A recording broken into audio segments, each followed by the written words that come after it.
Pemirsa, kembali kita lanjutkan dulu. Saya kembali kepada Pak Ade. Pak Ade, lalu kemudian saran Anda bagi industri nasional kita seperti apa menyikapi ada tantangan global seperti itu akan seperti?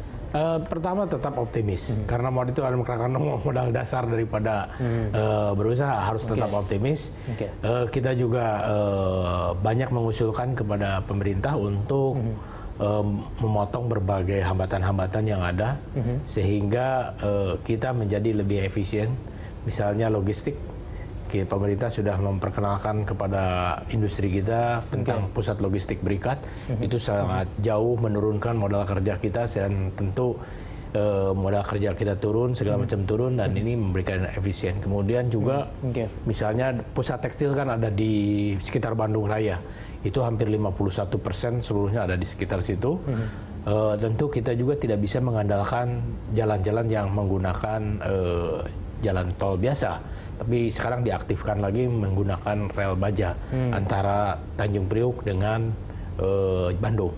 Tentu ini akan membuat industri lebih efisien lagi, karena rel baja pertama memberikan kepastian dia tibanya jam berapa, segi waktu, kemudian segi security-nya. Tidak mungkin ada bajing loncat di kereta api kan, karena pintunya saling berhadapan begini kan. Kalau pakai jalan tol ya dia bisa di mana saja berhenti, dan dia ini nggak bisa berhenti di mana saja. Jadi banyak sekali hal-hal positif di mana kereta api itu di semua negara maju pasti menjadi tulang punggung daripada transportasi. Kalau tantangan domestik, adakah yang perlu dicermati? Tantangan domestik ya tentu kita juga kan sudah mengalami atau menderita akibat masuknya import dari China yang dari Tiongkok ini yang cukup murah. Dan tentu ini bagaimana kita menyiasatinya. Selama ini kenapa Tiongkok bisa menjual lebih murah daripada kita? Toh upah minimumnya di sana sudah jauh lebih tinggi dibandingkan Indonesia. Mereka itu di sana sudah hampir 7 juta, 8 juta rupiah kalau dirupiahkan per bulannya dibandingkan kita. Tapi tetap mereka itu adalah memiliki daya saing yang sangat tinggi, karena tadi transportasinya terintegrasi, berikut dengan perdagangannya pun terintegrasi menjadikan suatu kesatuan, sehingga semuanya serba efisien. Karena kata kuncinya di mereka itu semua serba efisien, dan selalu mereka itu kalau membuat perusahaan itu tidak pernah kecil, selalu berpikir besar, besar dan besar, sehingga memang terjadi beberapa tahun kemarin mereka menjual dengan harga yang cukup murah. Akhirnya mereka sadar bahwa kerugian akan terjadi terus-menerus, sehingga pada bulan Januari kemarin diputuskan beberapa perusahaan khususnya untuk yang membuat benang polyester menaikkan 15% harga polyesternya ini, sehingga harga mereka dengan harga kita itu lebih mahal mereka sekarang. Nah ini kan ini sudah artinya kesadaran di sana bahwa mereka itu menyelamatkan industrinya. Jadi mereka berprinsip sekarang menurunkan kapasitasnya, tapi menjual dengan harga yang lebih mahal dibandingkan kapasitas besar tapi tidak bisa menjual, akhirnya stok terlalu besar di gudang. Baik. Mas Erik, kalau kita bicara mengenai impor gitu, kinerja kita kan juga belum menggembirakan ya. Impor tantangannya seperti apa nanti?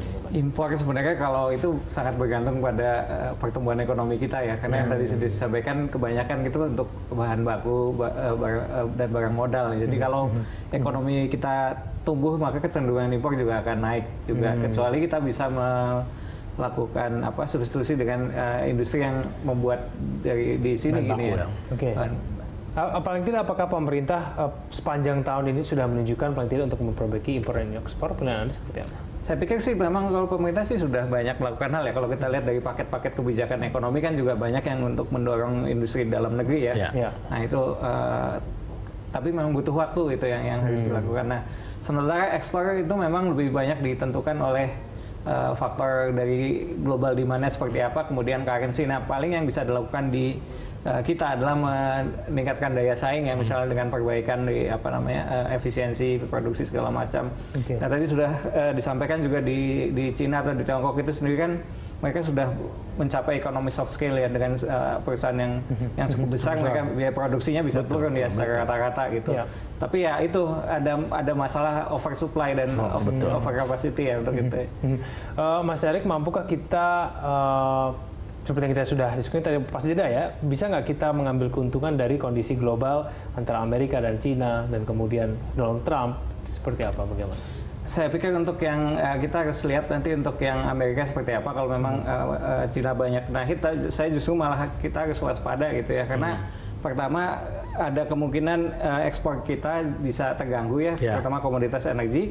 Tapi di sisi lain ekonomi kita sedang tumbuh, jadi impor dari Tiongkok itu juga akan makin banyak gitu ya, dan itu bisa membuat defisit neraca perdagangan kita membesar gitu ya. Oke, baik, Pak Ade mau menambahkan mungkin?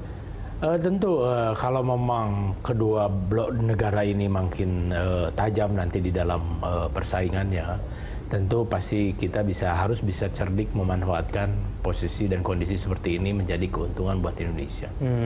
Nah, itu dari sisi investasi, misalnya salah satu contoh adalah lebih banyaknya investor dari Tiongkok di bidang smelter, misalnya ya pengolahan dari mineral yang mentah menjadi jadi di beberapa smelter sudah mulai jalan, saya kira di tahun ini pasti jalan dengan investasi yang triliun, tentunya lebih besar daripada yang lain. Tentu ini merupakan sudah menjadi bahan baku buat Indonesia untuk produk berikutnya. Walaupun mereka nanti lebih banyak ekspor tergantung daripada permintaan di sini. Jadi produk-produk yang dihasilkan oleh smelter ini akan dieksporkah ke Tiongkok atau diolah kembali di Indonesia sehingga memiliki added value yang lebih tinggi lagi dari Indonesia. Oke, baik. Kita masih punya satu segmen lagi, kita akan bahas usai jeda. Pemirsa, Hot Ekonomi akan segera kembali.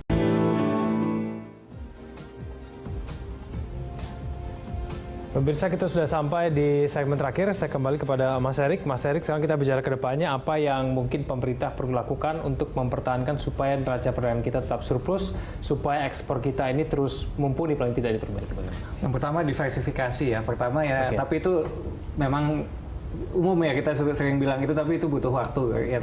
Uni Eropa salah satu pilihan untuk melakukan diversifikasi selain di negara-negara lain yang berkembang ya, di emerging economies itu juga potensi, tapi butuh waktu untuk sana. Nah, ke impor bagaimana supaya impor kita tidak membengkak ya ketika ada pertumbuhan ekonomi meningkat.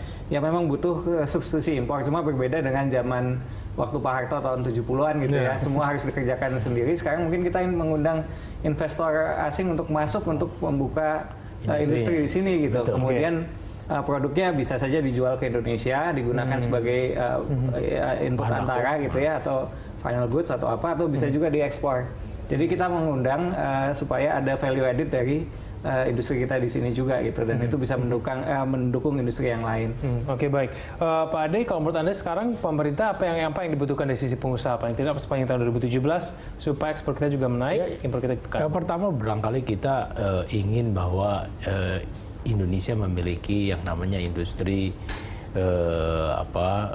industri hulunya daripada perminyakan kita, yaitu refinery di sini yang membuat berbagai olefin ya, di situ ada produk-produk yang sangat dibutuhkan oleh seluruh industri, karena dari produk itu turunannya dari naftanya itu bisa menghasilkan 10.000 item yang harus kita sehari-hari di lingkungan kita semua ini sudah menggunakan nafta, dan itu kita import semuanya.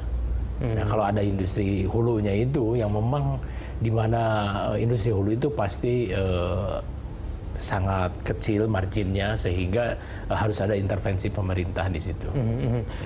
Paket kebijakan sudah dikeluarkan oleh pemerintah, apakah sudah mulai terasa? Beberapa sudah terasa, yang belum tentu di bidang energi, misalnya harga gas masih belum. Kemudian mungkin nanti listriknya juga implikasi daripada itu belum juga. Tinggal itu saja. Yang lainnya sudah. Baik, Mas Erik, tantangan ke depan sepanjang tahun 2017 selain sentimen Donald Trump, ada lagi kah atau memang hanya Donald Trump saja yang harus diwaspadai paling tidak? Kalau saya lihat dari global maupun kalau dari sisi perdagangan itu ya, tapi di sisi pasar finansial kita kan harus antisipasi untuk Fed menaikkan suku bunga 75 basis point, itu ada pengaruhnya ke inflows ke emerging markets termasuk ke Indonesia gitu ya. Nah itu kita harus lihat gimana impactnya, karena kalau misalnya rupiah tertekan itu kan dampaknya bisa ke inflasi kita, kemudian ke daya beli masyarakat, ke pertumbuhan ekonomi. Tapi saya optimistik bahwa rupiah tahun ini mungkin bisa akhir tahun bisa sedikit menguat lah ke 13.300 dibandingkan akhir tahun lalu yang di sekitar 13.480-an. Gitu. Tapi kalau Fed Fund Rate kan sudah bisa paling tidak diperkirakan bakal naik lagi nih. Sudah diperkirakan. Jadi memang dampaknya tidak akan sebesar kenaikan yang pertama dan kedua gitu ya. Tetapi tetap saja akan ada outflows dari emerging markets yang harus diantisipasi ketika itu terjadi. Walaupun itu mungkin sifatnya jangka pendek karena bagaimanapun juga dana ini akan butuh rate of return yang baik gitu. Kecuali Amerika di bawah Trump tiba-tiba memang benar-benar make America great again itu berhasil gitu.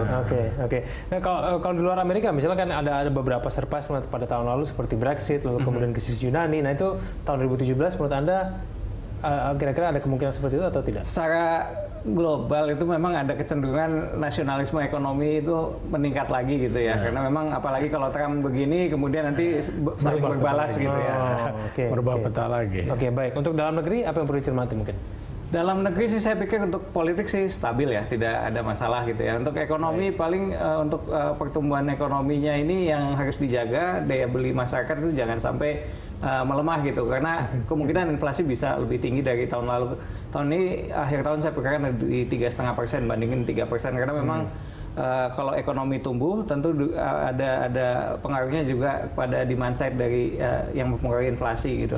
Kemudian harga komoditas global juga naik, itu ada pengaruhnya juga. Kemudian harga dari beberapa tarif yang ditetapkan pemerintah juga ikut naik ya, seperti TDL segala macam itu juga ada impact-nya. Jadi oke lah, memang pemerintah perlu menyehatkan itu. Satu lagi mungkin APBN yang harus dijaga ya. Gitu. Baik. Pak Ade, mungkin ada tambahan yang dipikirkan perusahaan sekarang sepanjang tahun ini gimana nih?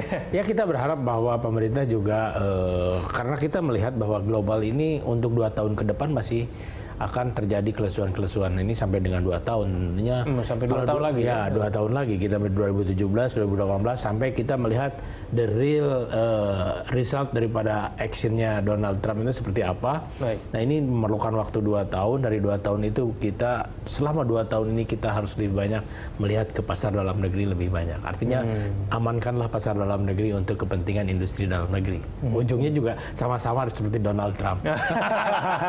Oke. Baik, terima kasih atas kedatangannya Pak Ade. Selamat malam. Terima kasih Mas Ade, terima kasih telah sudah kami. Selamat malam. Dan pemirsa, sampai di sini kebersamaan kita dalam Hot Ekonomi. Anda dapat mengirimkan informasi dan saran ke email kami di redaksi @berita1.tv atau follow kami via Twitter, Facebook, dan YouTube serta Instagram. Saya Kevin Egan mewakili Ahmad Murodi undur diri. Terima kasih atas perhatian Anda. Sampai jumpa.